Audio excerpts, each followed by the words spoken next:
আমার পিজির ব্যবসা হিসেবে আমার ব্যবসা জগতে এত লস খাইনি জীবনে কোনোদিন। দর্শক, কি হচ্ছে পেঁয়াজের বাজারে? পানির দামে বিক্রি হচ্ছে পেঁয়াজ। আমরা রয়েছি আতাইকুলা হাটে, আর আমাদের সাথে রয়েছে শান্ত দাদা। দাদা আদাব, কেমন আছেন? দাদা ভালো আছে। পেঁয়াজ কত মন কিনেছেন? পেঁয়াজ দাদা তো কিনেছি অনেকই দাদা, এক গাড়ি। এক গাড়ি? কোথায় যাবে দাদা? এই পেঁয়াজ দেবো দাদা চিটাগাং, চট্টগ্রাম, খাতুনগঞ্জ। খাতুনগঞ্জ। দাদা আমরা প্রথমে যে বললাম যে পানির দামে নাকি পেঁয়াজ বিক্রি হচ্ছে, পানির দামে পরের দাম হবে না, পরিতের দাম হচ্ছে না। আচ্ছা আচ্ছা, আমরা এখানে যে পেঁয়াজটা দেখতে পাচ্ছি দাদা, এটা কি জাতের পেঁয়াজ? এটা হচ্ছে মেড ইন কিংস। কিংস পেঁয়াজ। এটার ফলন কেমন হয়েছে দাদা? এটা ফলন 80 মনের থেকে 120 মন। 80 থেকে 120 মন এক বিঘাতে? এক বিঘাতে। আচ্ছা, কৃষকরা কি ন্যায্য মূল্য পাচ্ছে দাদা পেঁয়াজ বিক্রি করে? কৃষকরা একটু মূল্য পাচ্ছে না এই বাজারে। ন্যায্য মূল্য না, এই পাচ্ছে বাজারে না? একটু মূল্য পাচ্ছে না। কেমন বাজার হলে কৃষকরা ন্যায্য মূল্য পাবে? কৃষকের বাজার থাকলে আপনি 1000 থেকে 1200। 1000 থেকে 1200। আচ্ছা আচ্ছা। তো দাদা এই যে খাতুনগঞ্জ যেহেতু যাবে, চট্টগ্রাম খাতুনগঞ্জ যাবে, সব মিলে এখন চাহিদা কেমন রয়েছে আমাদের পাবনা জেলার পেঁয়াজ ওখানে? আমাদের পাবনা জেলার পেঁয়াজটা একটু কাঠি পেঁয়াজ হতে বৃষ্টি হয়, পেঁয়াজটা কালার নষ্ট হয়ে গেছে, দাম একটু কম। ফরিদপুরে পেঁয়াজ চাহিদা বেশি।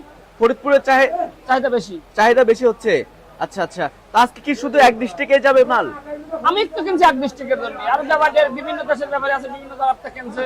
আচ্ছা, আমাদের পাবনা জেলার পেঁয়াজ তো মানে সারা বাংলাদেশে যায় না? সারা বাংলাদেশে যায়। আচ্ছা দাদা, আরেকটা বিষয় জানতে চাচ্ছি, সেটা হচ্ছে দাম আজকে কত রয়েছে, সর্বনিম্ন এবং সর্বোচ্চ কত রয়েছে? আমি 700 থেকে 850 কিনেছি, আর যারা লোকাল কিনেছে তারা চলে 800 থেকে 1000 টাকা পর্যন্ত কিনেছে। আপনার পড়তা পড়েছে কত? আমার 812 টাকা পড়তা। 812 টাকা। এর সাথে তো আমার খরচও আছে না? খরচ 5 টাকা প্রতি কেজিতে 5 টাকা, প্রতি মনে তাহলে 200 টাকা। আর 200 টাকা। আচ্ছা আচ্ছা, তাহলে যেহেতু 820 টাকা করে কিনেছেন, তাহলে 1020 টাকা করে পড়বে না? করবে। আচ্ছা আচ্ছা। তো দাদা যেহেতু ব্যবসার সাথে অনেক দিন যাবত জড়িত আছেন, তা তো কত বছর হবে? তাতে 27 বছর আমার ব্যবসা। 27 বছর। জীবনের প্রায় অর্ধেক বছর এই ব্যবসার সাথে তাতে এই 2 বছর যতটা লস খাইনি, কোন জীবনে এতটা লস খাইনি। 2 বছরে অনেক লস খাইছে? অনেক।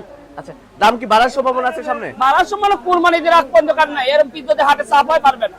আচ্ছা, তার মানে আমদানির উপরে মনে হচ্ছে? আমদানির উপর নির্ভর। আচ্ছা আচ্ছা। মোকামে চাপ। তো দাদা আপনাদের এই পেঁয়াজ যেহেতু চট্টগ্রাম খাতুনগঞ্জ যাবে, ঢাকার মাল কত করে আজকে রয়েছে? ঢাকার মাল 800 থেকে 1000। 800 থেকে 1000। শ্যামবাজার এবং চট্টগ্রাম খাতুনগঞ্জ যে পেঁয়াজটা একই পিস। একদম এই গ্রেডের পেঁয়াজ না? একই পিস। আচ্ছা আচ্ছা আচ্ছা আচ্ছা। বাধাই পেঁয়াজের কি অবস্থা? বাদাবি আসে নাই ভাই হাটে, বাদাবি যেটা তার 1 সপ্তাহ। আরো 1 সপ্তাহ? আরো 1 সপ্তাহ। আচ্ছা আচ্ছা। এক টুকটাকও আসে নাই নাকি? না না না, বাদাবি নেই হাটে নেই। আচ্ছা আচ্ছা। এলজি পেঁয়াজ কি দরকার আছে দাদা? না, এলসিবি বাংলাদেশ দেশি পিস বেশি ফুটিয়ে পারতেছে না মানুষ। দেশি পেঁয়াজ এত রয়েছে? এত পিস আছে, পিসের ফলন বেশি। ও আচ্ছা আচ্ছা। এবছর তো মনে হয় সবচেয়ে বেশি ফলন হয়েছে, তাই না? হ্যাঁ, ফলন বেশি। আচ্ছা আচ্ছা। তো দাদা ঠিক আছে, ধন্যবাদ আপনাকে। দর্শক, এই ছিল সর্বশেষ তথ্য। দেখা হচ্ছে পরবর্তী কোনো ভিডিওতে।